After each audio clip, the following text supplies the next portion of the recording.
শাপলা চত্বরের সমাবেশে আলেম ওলামাদের গণহত্যার বিচারের দাবিতে মানব প্রাচীর কর্মসূচি পালন করেছে রংপুর মহানগর ছাত্র শিবির। ৫ মে সোমবার সকালে রংপুর প্রেসক্লাব চত্বরে কর্মসূচিটি পালিত হয়।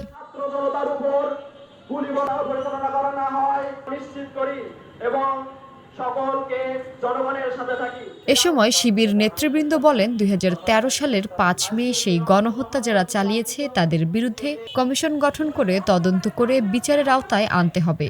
পাশাপাশি নিহত আহতদের পরিবারদের পুনর্বাসনের দাবি জানান। ২০২৪ সালের ৫ আগস্টের স্বাধীনতার যে গণহত্যা হয়েছে তার দ্বিতীয় গণহত্যা হিসেবে আমরা চিহ্নিত করেছি ৫ মে ২০১৩ সালের সেই গণহত্যাকে।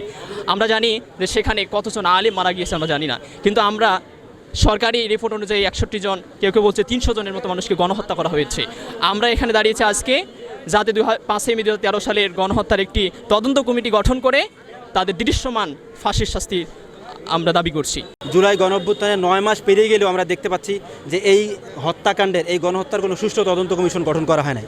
আমরা চাই অবিলম্বে যেন একটি সুষ্ঠু তদন্ত কমিশন গঠন করে এই হত্যাযজ্ঞের পিছনে যারা জড়িত ছিল প্রত্যেকের দৃষ্টান্তমূলক শাস্তি নিশ্চিত করা। এখান থেকে আমরা স্পষ্টভাবে দাবি জানাতে চাই যে গণহত্যা সংঘটিত হয়েছে সেটার সুষ্ঠু তদন্ত হওয়া জরুরি এবং একই সাথে বিচার নিশ্চিত করার জন্য আমরা দৃশ্যমান কিছু পদক্ষেপ আমরা দেখতে চাই এবং একই সাথে দাবি জানাতে চাই যেন সবার যথাযথভাবে পুনর্বাসন, যারা ক্ষতিগ্রস্ত হয়েছে তাদের জন্য ক্ষতিপূরণ দেওয়ার ব্যবস্থা করা হয়। মানব প্রাচীর কর্মসূচিতে আরও উপস্থিত ছিলেন ইসলামী ছাত্র শিবির রংপুর মহানগর শাখার সভাপতি নুরুল হুদা, সেক্রেটারি আনিসুর রহমান।